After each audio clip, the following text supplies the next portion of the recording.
Thank you for being here. With that, I'm Nishit Rastogi. No, I'm not that guy. I'm that guy, yeah. I'm Nishit Rastogi, founder and CEO at Locus.sh. Unfortunately, Ashish tested positive for COVID yesterday, so he couldn't join us. But we do have Dan Vandenbrink. I'm in charge of customer success at Locus, leading up the team. So thanks, Nishit, for the background, and thanks everybody for being here after a great 3-day session. It's great to get everybody back together. One of the things I think that have been on all of the sessions is just the challenging times that we're on. And both from sourcing all the way to final mile. And Nishit, maybe you can give us your thoughts on the challenges and the macroeconomic trends that you see specifically around final mile and why this is such an exciting time and challenging time for people in this space. Thank you. I hope I get my 10,000 steps today. But without a doubt, today growth is going to be even more elusive. The last couple of months have been tough. But at the same time, as the cliche goes, never waste a crisis. I think it's a beautiful opportunity to examine our last mile capabilities. And as an industry, could we actually convert it from a cost center to a revenue driver? Right? What's undeniable today is the rise of last mile deliveries. It's no more with the early adopters. It's with the mainstream user. It's with the everyday user. It's with all of you and our parents. They're used to pressing a button and a switch going on and the light turning on. That's the level of expectation they expect in their own deliveries, right? Imagine if you go to a retail store, pick up a shirt, but they don't allow to check you out. That's similar of not getting your last mile deliveries on time. Not only will you not grow, you could actually churn out your existing customer base. About half of the consumers surveyed both talked about the importance of being on time as well as not having a forgetful memory about a late delivery, right? The thing is, as businesses, if all of us increase our focus on data over intuition, we can actually flip this on the head. The recent World Economic Forum report called out that up to 30% efficiency in deliveries, as well as 25% decrease in the delivery cost. I actually think who takes the 5%? I think it's us. Yeah. Right. I mean, because if you're saving 30% in logistics cost and only 25%, where's the 5% going, right? But the point is, last mile is very nuanced. It has a lot more complexity, a lot more variability, and the importance of data keeps on becoming far more critical. If you do that right, not only can you increase the retention on your existing customers, you could actually attract an entirely new segment of customers. And we have seen this with a bunch of our clients. Up to 50% more customers from absolutely newer demographics, right? And that's the power of getting this right. The session before us talked about as to the last 40 miles today is actually 51% of the total supply chain cost. So very expensive to get it wrong as well.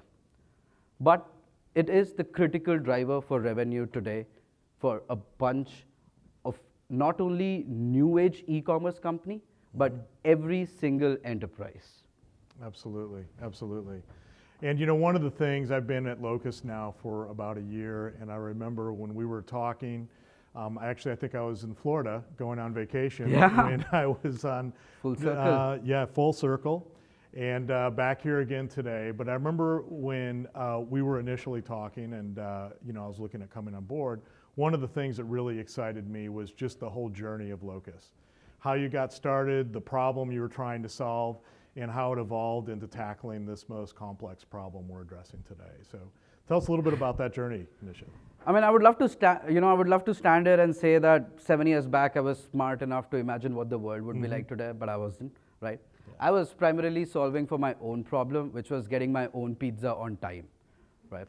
And it just absolutely baffled me that, 50 years after as a species, right? As a species, 50 years after we put a man on the moon, I couldn't get my pizza on time, right?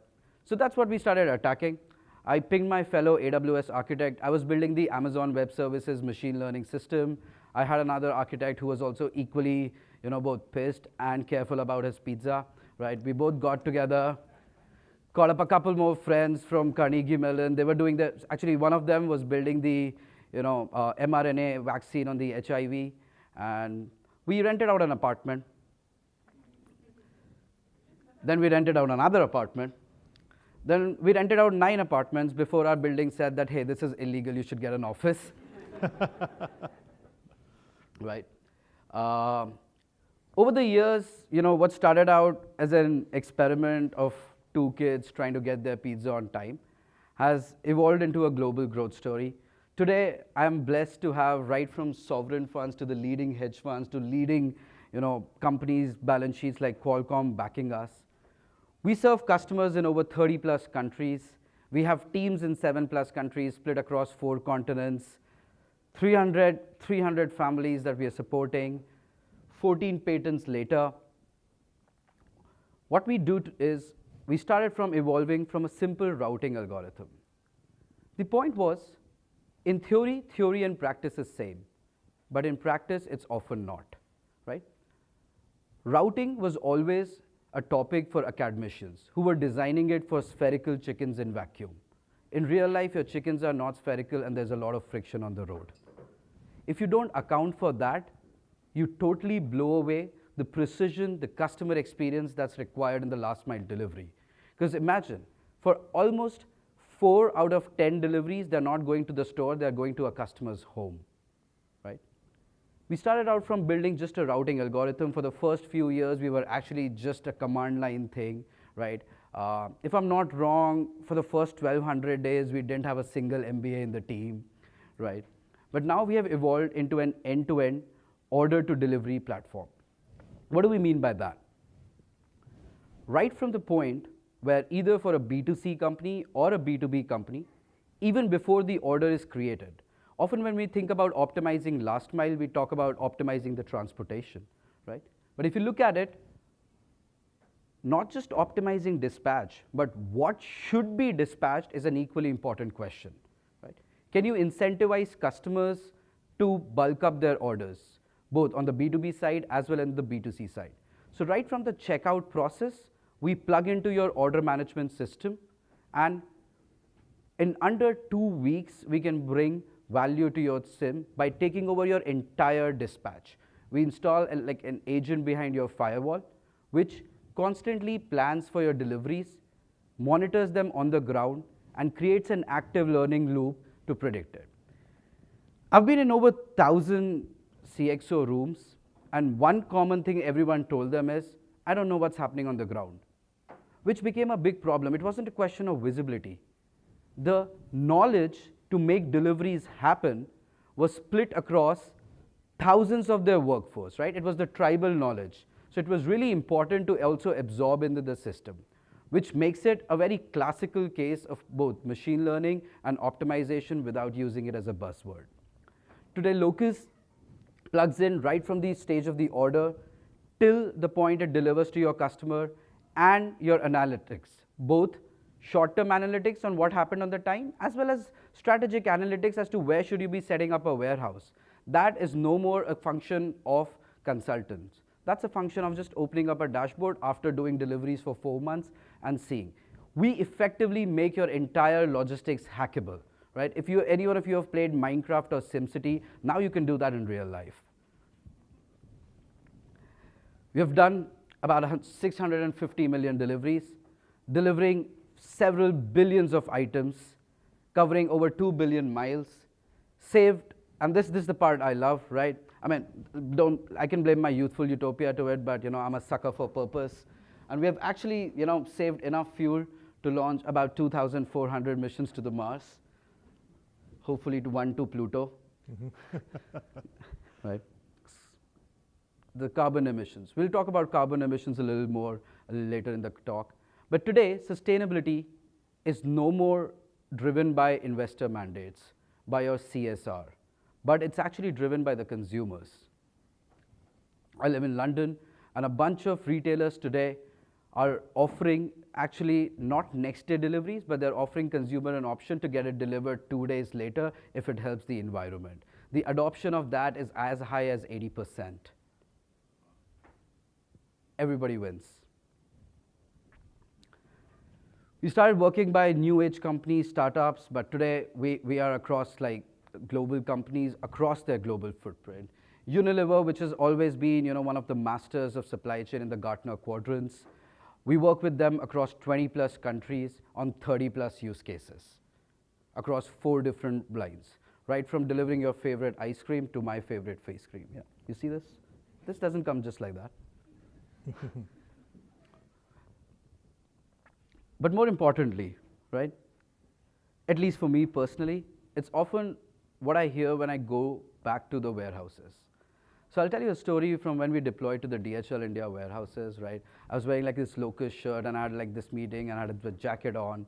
So a couple of these, delivery guys tentatively walked up to me, right? I could clearly see they wanted to have a conversation. I'm like, hey, can I help you, right, in the local vernacular?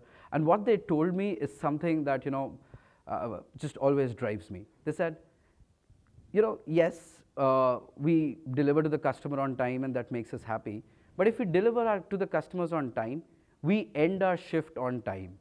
And we make it home by 7 p.m. to put our kids to the sleep, right? To teach them that one lesson before. Like many of them now finally know which school their kids are going. So when we always talk about logistics, we take the human angle out of it, but that's not the point, right? At the end of the day, logistics is what touches all of us, be it via our packages or the workforce. That's a very critical aspect to what we actually do. Mm-hmm. Absolutely. So as Nisha said, unfortunately Unilever couldn't be here. I want to congratulate Unilever though for making it into the mastery spot at Gartner Top 25. I'll do my best to introduce Unilever. I think everybody knows, we talked about it earlier, what Unilever is or what they do. Large CPG company, over 50 billion euros in size, 400 brands, 190 countries, 150,000 employees and growing. So, with that, when we first started on the journey with Unilever 4 years ago, what was the big challenge they were trying to address? I mean, what was the problem statement they came to us with, and what challenges were they trying to tackle with the final mile, Nishith?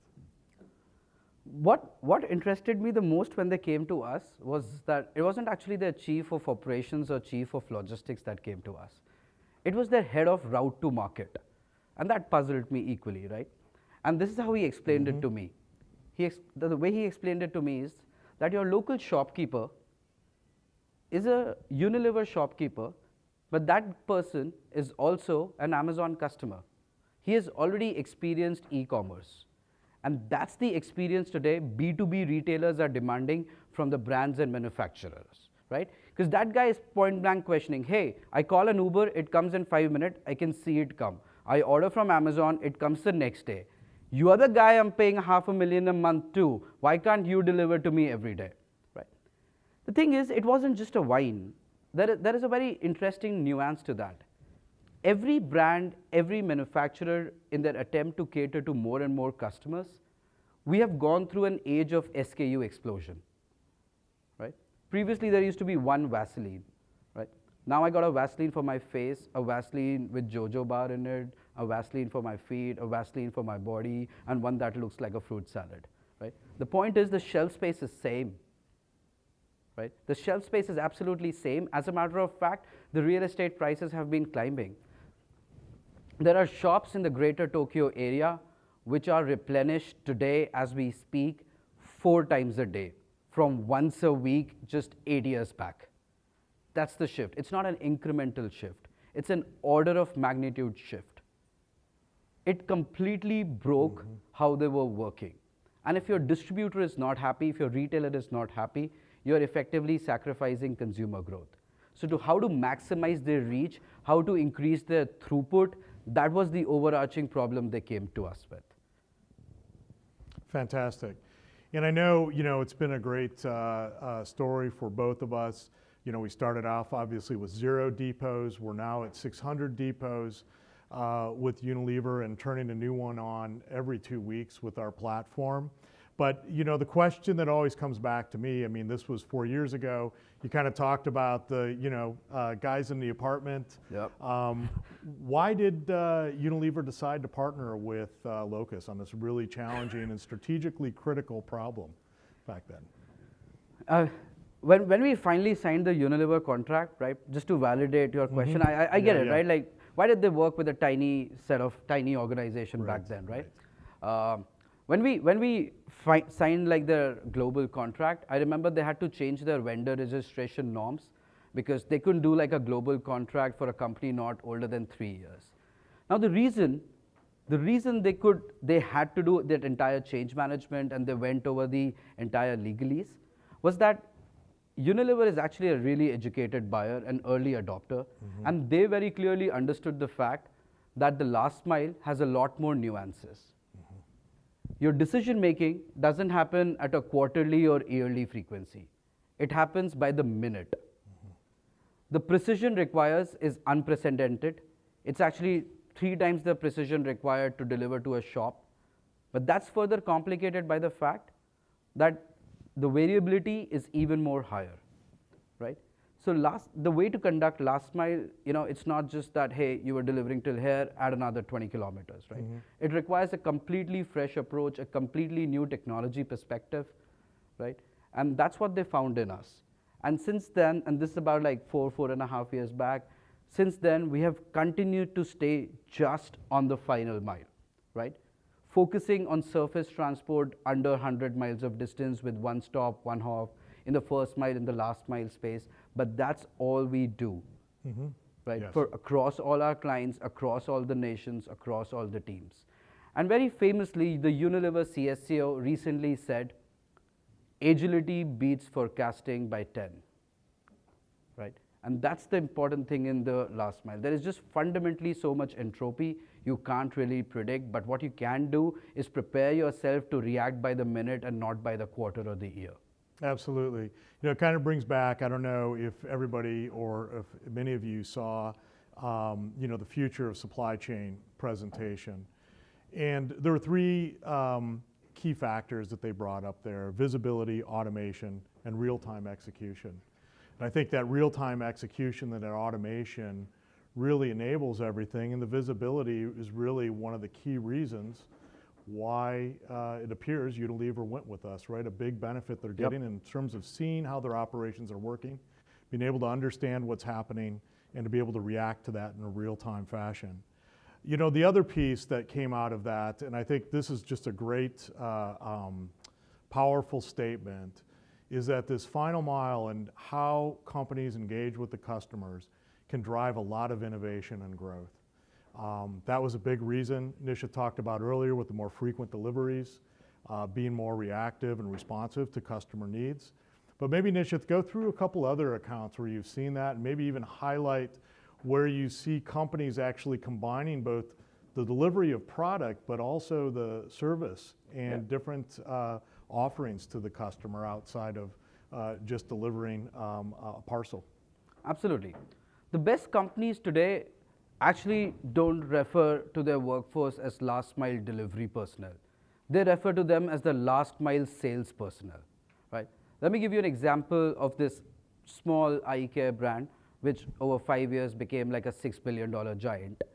What they actually do is, they got these tiny machines which they carry to the customer's home to do an eye test, right? To their homes, their offices. Often this thing is so innovative, once they go to a customer's office or home, other folks also sign in. They do the eye test over there. They figure out if you need glasses. They carry a small portfolio of glasses with them. Else they carry a tablet where the customer can actually choose, select, and order it online, and it gets delivered to them in 48 hours, right? So it's a combination of diagnostics, it's a combination of service, it's a combination of delivery. And they do this all in tandem, right? Another one I love to always give an example of. So we've all probably bought stuff from Uniqlo. Now we started working with Uniqlo in their home market in Japan, and we were doing this steering committee meeting, and they were really happy with all the delivery SLAs, everything. But one thing that surprised me was that they talked in great deal about the positive, that the turnaround time at the customer is increasing. That perplexed me, right? Like typically you want to deliver, get out. Like we have all seen, you know, those beautiful ring videos of FedEx deliveries, right? Here they were actually talking about over the time, the delivery, the time at the customer has been increasing. Why? Because that's their channel of capturing the voice of the consumer.